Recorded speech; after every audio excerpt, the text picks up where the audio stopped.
Hello, and welcome to G Fun Facts Online. Have you ever ordered something from the other side of the world and wondered how it gets to you? A new phone, a pair of sneakers, even the gasoline in your car. Chances are it spent a lot of time on a massive ship, crossing vast oceans. Our global economy is like a giant circulatory system, and these ships are the red blood cells, carrying vital goods everywhere. But this system has a few critical weak spots, tiny bottlenecks that can bring the entire world to a standstill. Today, we're navigating the high-stakes world of global choke points, the world's arteries. Let's start with the big one, the Strait of Hormuz. Picture a narrow channel of water connecting the Persian Gulf to the open ocean. Now, imagine that between 20 to 30% of all the oil the world consumes passes through this tiny gap. That's not all. About a third of the world's liquefied natural gas, or LNG, also squeezes through. At its narrowest point, the shipping lane is just 2 miles wide.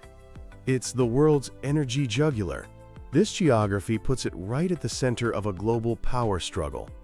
Iran, which borders the strait, has often threatened to close it, which would cause oil prices to skyrocket. To prevent this, the United States has long patrolled these waters.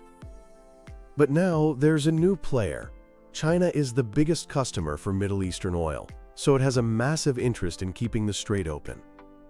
We're seeing China invest heavily in the region, leading some to wonder if they're preparing to challenge U.S. influence. With recent attacks on tankers, this choke point is a flashpoint just waiting to ignite. Next, let's head west to a critical duo: the Suez Canal and the Bab el-Mandeb Strait. The Suez Canal is a 193-kilometer man-made marvel in Egypt. It's the shortest sea route between Asia and Europe, handling about 12% of all global trade. For Egypt, the tolls are a huge source of income, bringing in over $9 billion in a single year.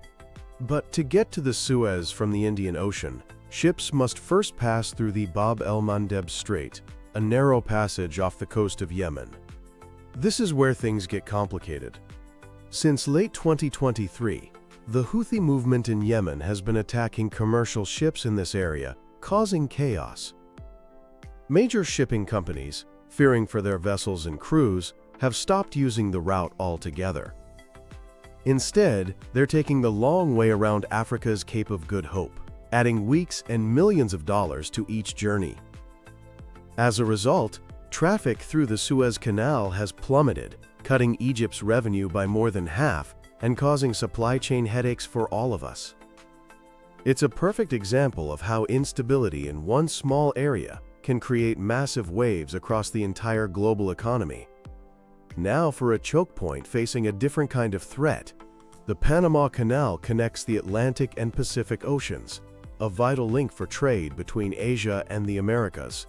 But unlike the Suez, which is at sea level, the Panama Canal is a freshwater canal. It works like a water elevator, using a system of locks filled with water from nearby lakes to lift ships up and over the mountains of Panama. The problem? Those lakes are drying up. A severe drought, made worse by El Niño, has caused water levels to drop to historic lows. The Canal Authority has had to drastically cut the number of ships allowed through each day, creating huge traffic jams of vessels waiting their turn.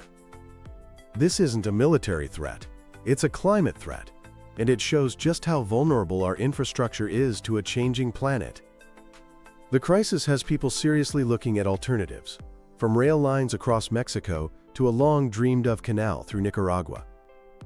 And just like elsewhere, the US and China are in a geopolitical tug-of-war here, with China investing heavily in ports around the canal, raising concerns in Washington. Our final stop is the Strait of Malacca, the main shipping channel between the Indian and Pacific Oceans. This is the superhighway for Asian trade. About a quarter of all traded goods in the world, and a staggering 80% of China's imported oil, pass through this strait.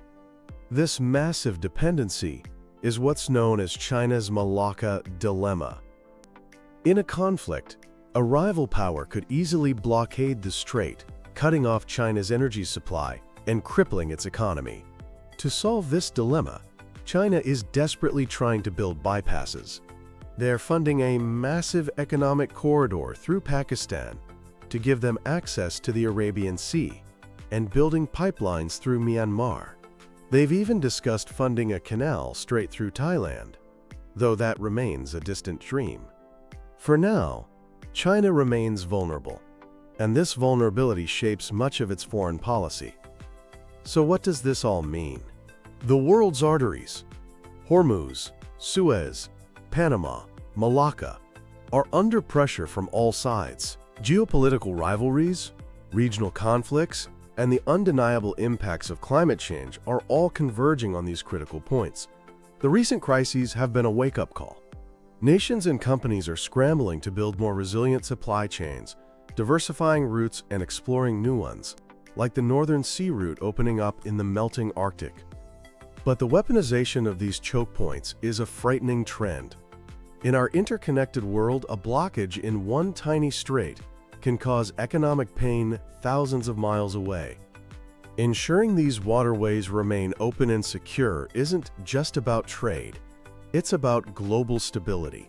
And that's a fun fact that affects every single one of us. Thanks for listening to Fun Facts Online.